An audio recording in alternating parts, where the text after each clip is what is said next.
So we have a new shootout for next year. 16 drivers, 4 rounds and 1 winner. Starts the day after the World Final. So sounds quite easy to follow. So good luck to you and well organised. Correct. Now, would you like to pick a Wicked Wango card or spin the Wheel of Mayhem? Joey, didn't your agents give you the revised rules? We've eliminated all that. No wheel, no cards. Why? Well, the game was too complicated and research showed people didn't follow it. Well, what's complicated? You spin the Wheel of Mayhem to go up the ladder a chance, you go past the mud hut, through the rainbow ring to get to the golden monkey, you yank his tail and boom, you're in Paradise Pond. Yeah, all that's gone. It's basically just a simple question and answer game now. Well, what's fun about that? So this is obviously what they're talking about with the different coloured wings, about putting a bit of tape around the edge of the wings. And we've been guilty of it once because this is that meeting at Skegness when Jake was blue and he hurt himself on the Saturday night, so I raced on the Sunday. So you can see I put a bit of yellow tape down the edge of it and even covered up the 3 so I could use for the 45. So that's completely against all the rules. So that's what they're trying to change for next year, these multicoloured wings where they've just got a bit of yellow tape around the outside. Oh, we've been guilty of it as well by that, obviously. So last week's 20 questions was with Stuart Smith Jr. and he said he had a brilliant race in Kings Lynn one year when he went from 1st to 6th and back to the front again. I've not seen the race before and Chris has just sent it to me on Twitter. So thanks, Chris, and it's fantastic. Here it is.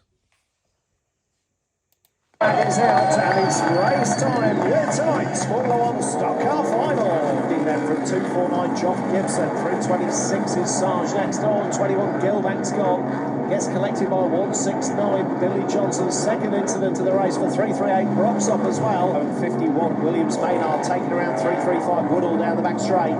Collected and out goes 16 Matt Newson and Dillon as well. Runs on the inside rail of 53 London. The two get separated, but Lund losing further time in this one. Rob Speak out wide as well. That makes 372 coming. Goodsman back through. Goodsman fired on into the turn by Speak, who dives through on the inside. 32 Farnold's half distance. Harris leads 249 Gibson second. Third is 390 Stuart Smith. Joff Gibson gets fired in half there by 390 Stuart Smith. Fires in 84 Tom Harris. Speed coming underneath. Speed coming underneath and it's Rob Speak who leads. With 390 Stuart Smith gets back in there. So the wave yellows back out there once more. It's Stuart Smith who leads from 318 Speak. So back to it tonight. 401 Stock Car Final. 319 Smith leads the way. 318 Speak next. 16 Newson after that. Then 217 Fairhurst. So that's how they come round. Oh, 318 Speak goes in with the bumper. 390 Smith into the plating, and they're all tangled as they come off the turn. It's 16 Matt Newson who takes it up. Newson to the front then. And who's now coming through off the turn there, 217 Fairhurst.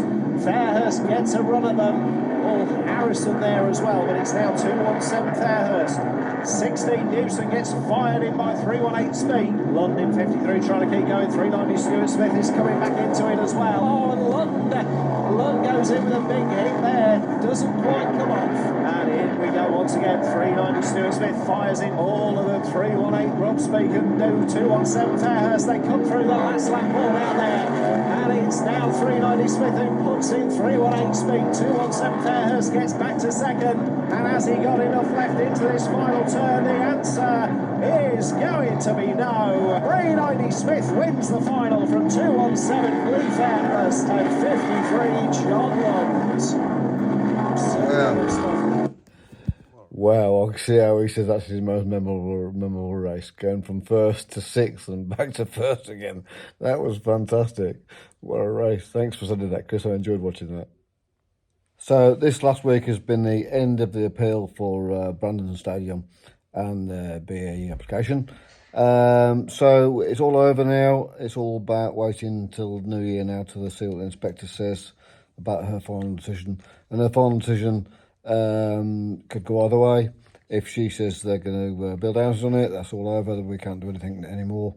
If she says they can't build houses on it and takes it away from them, then it's back to square one, really. You know, the developer still owns it.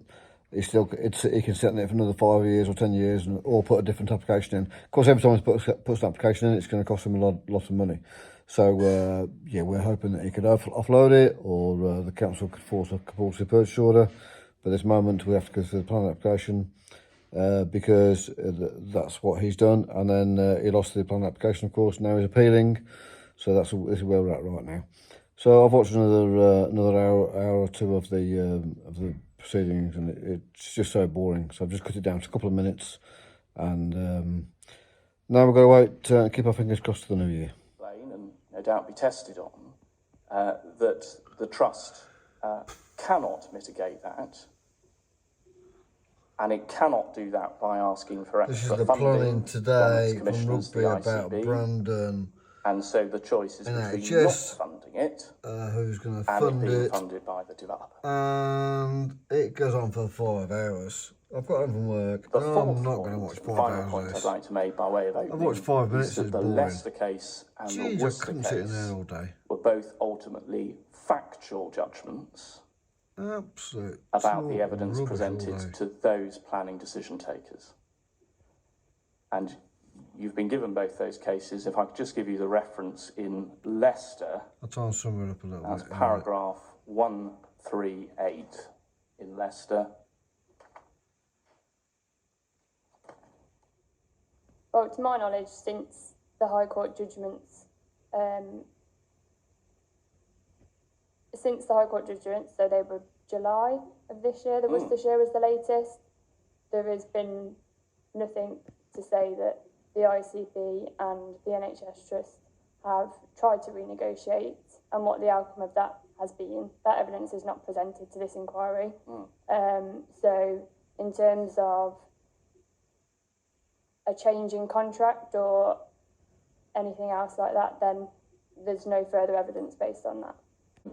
Working for a trust, a provider, but could you explain your experience of working for commissioning authorities, please?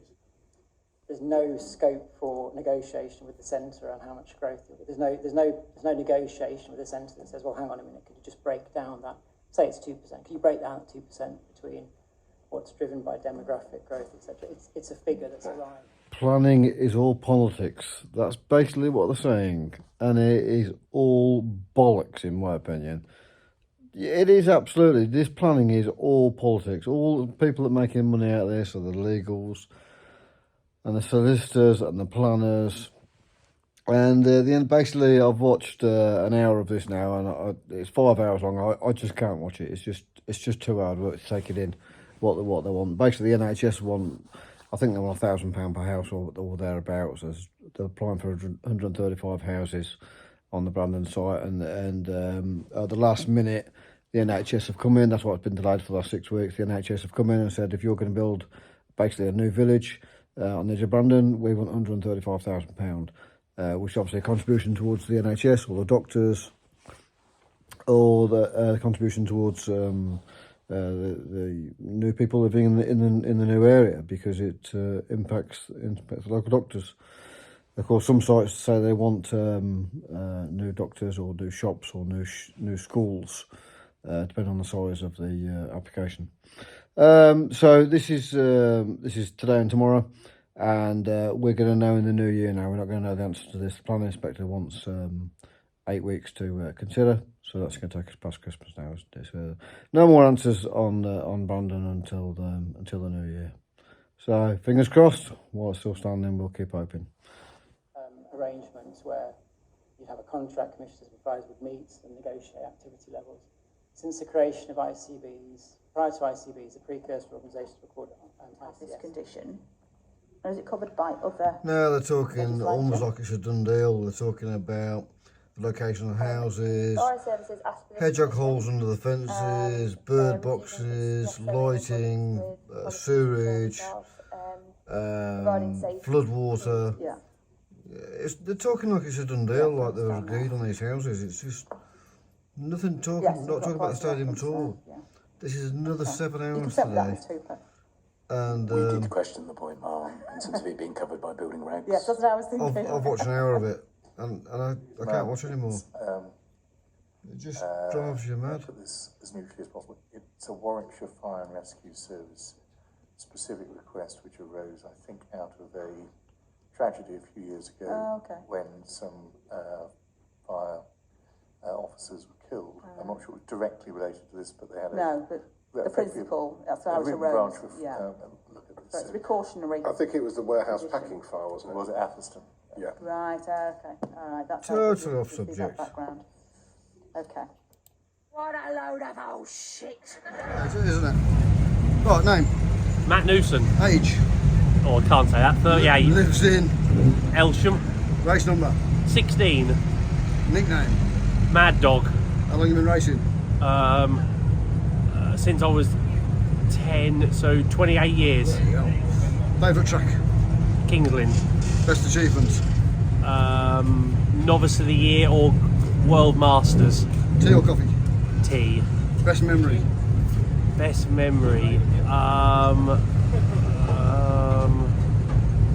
Winning semi-final at Stoke. Ooh, that was a good one. Shale or tarmac? Shale, definitely. Worst memory? Worst memory. Worst memory. Losing the world final. Oh, no, losing the British twice on the last corner. That was the cat behind Yeah, you. I was going to say, well, I lost the world final with about 3 laps to go with Stuart Smith, but I think the British ones were worse than that. Bellevue, I was right behind you. I was lapped down, but I was behind you, I saw it. Sun or snow? No. Neither. Favourite driver? Oh, Andy Smith. Who's got the tidiest kit, car and organisation? Paul Hines. Your best race? My best race. Repeating the questions a little bit. Yeah, to be fair, the British one's leading for that long, but not obviously getting home. I'm not trying to wind you up, mate. No, you are the one, yeah. I'm not trying to. Right, the same questions for everyone. Favourite food? Spaghetti bolognese. Best race you've watched? Best race I've watched. The 99 World Final at Coventry, which Murray Harrison won. Yeah, that was good. Yeah, when I saw Andy and Frank were going at it, and then John Lund came into it and cleared the lot out. I've seen that video. Yeah, it was a cracking race. Fantastic. Favourite sports outside stock cars? Football. And what would you be if you were a stock car driver? PE teacher. Oh, good answer. Thanks, Matt. Thank you.